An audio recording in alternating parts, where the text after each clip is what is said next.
A central bank digital currency, or CBDC, is one of the most feared plans from the federal government. From the term itself, it's a centralized digital currency. Just to give you guys an idea between the difference of centralization and decentralization, the first gives the ability of decision making to higher management, in our case, to the federal government or any agency that they may deem fit to regulate this entire thing. Now, decentralization is the opposite, where those at the bottom or the middle, they can make choices as they see fit. You see where I'm going with this, right? Do you want to relinquish your control of your money? Do you feel comfortable with someone else handling your social security benefits for you? Let me know in the comments down below, guys. Now, in line with that, do you feel as though more countries are getting tired of the United States and our hegemony on global trade with the US dollar? And what happens when our dollar is worth next to nothing? Will it cease to exist? Now, before I continue, please take a moment, smash the like button for the video. It really helps the channel to grow and gets this information out to more people who need to hear about it. And if you guys are here in need of your daily dose of the truth when it comes to the stock market, the housing market,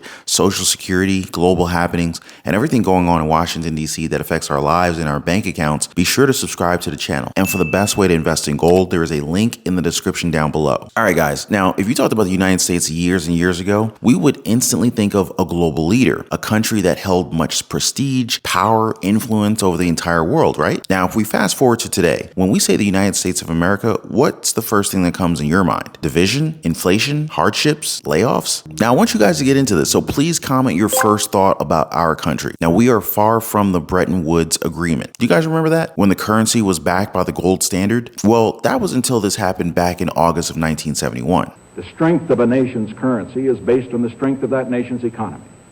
And the American economy is by far the strongest in the world.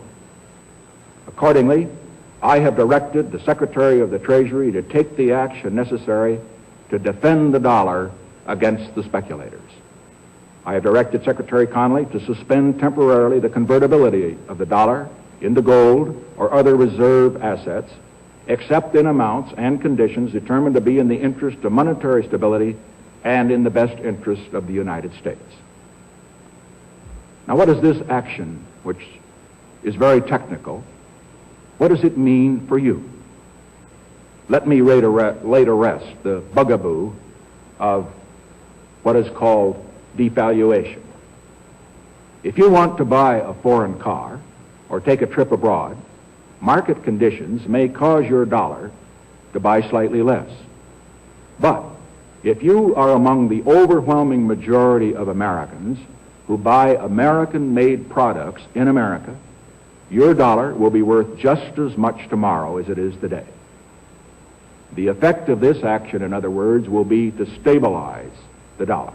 Did you see his tell in the last part where he said that our dollar would be worth just as much tomorrow as it is today? He shook his head, kind of like what many of us are doing when we visit Walmart or Target today. The dollar is living on borrowed time, and to be honest, the only reason gold hasn't shot to the moon is because of the dollar. Once the dollar withers, then we could very well be seeing gold prices just skyrocket. Now, some experts are already calling that gold will go well beyond $2,000 an ounce soon, and to think that gold was within $300 an ounce 38 years ago is just kind of crazy that it's come so far. But still, even with it rising by so much, it really feels as if gold is still being pushed down by the powers that be. And speaking of the powers that be, what is it that we fear about the digital dollar? Continued surveillance with our purchases? That's possible, as who says that they're not going to have access to that? Are you going to be driving a gas-powered car? Well, too bad. We need to freeze your money until you can lower your gas emissions. Banks are collapsing? Guess that means they have the right to dip into our money and save these institutions from their own mistakes. Now, I'm not saying that they'll actually be doing these things specifically, but are they above doing them? Would it really surprise you? Will they not have considered these actions? Look at this article that came out recently that talks about the digital dollar. It says here, quote, while the US government weighs whether to launch a central bank-backed virtual currency, civil liberties advocates and libertarians are pushing for a digital dollar that is shielded from surveillance and offers similar anonymity to cash, end quote. The arrival of the digital dollar is a matter of when, not if. Now, if you guys read as much as I do, you might remember this article from CNBC that warned us about the coming of digital dollars. Now, I can't quite put my finger on it right now, but I'll probably add it in post-processing. This was taken around 2019, if I'm not mistaken, when the next big thing was supposedly a digital currency. Either it was the next big thing or the worst idea, one of the two. Which do you think it is? We know that the FedNow service will start by July of this year. And do you know who's most excited for it? The Federal Reserve, of course. Here's what Ken Montgomery of the Federal Reserve had to say about this program. Quote, we couldn't be more excited about the forthcoming FedNow Now launch, which will enable every participating financial institution, the smallest to the largest, and for all corners of the country to offer a modern instant payment solution. With the launch drawing near, we are urging financial institutions and their payment partners to move full steam ahead with preparations to join the Fed Now service, end quote. Is cash not an instant payment? Now, I'm not trying to be a smart aleck here, but I'm just trying to ask questions. I also don't want to be the guy that reads between the lines, but Tom Barkin, who is an executive sponsor for the Fed Now program, he said this, quote, with the Fed Now service, the Federal Reserve is creating a leading edge payment system that is resilient, adaptive, and accessible, end quote. Wait a hot minute. He said accessible, right? Now, of course, I know that could mean a couple of different things, but doesn't that mean that it's accessible for them? Or am I just reading too much into what they're saying? Although I might share the same concerns as Florida Governor Ron DeSantis, as he announced a legislation to protect his citizens from a federally controlled CBDC. So here's what he had to say about it. Quote, the Biden administration's efforts to inject a central bank digital currency is about surveillance and control. Today's announcement will protect Florida consumers and businesses from the reckless adoption of a centralized digital dollar, which will stifle innovation and promote government-sanctioned surveillance. Florida will not side with economic central planners. We will not adopt policies that threaten personal economic freedom and security, end quote. This is protecting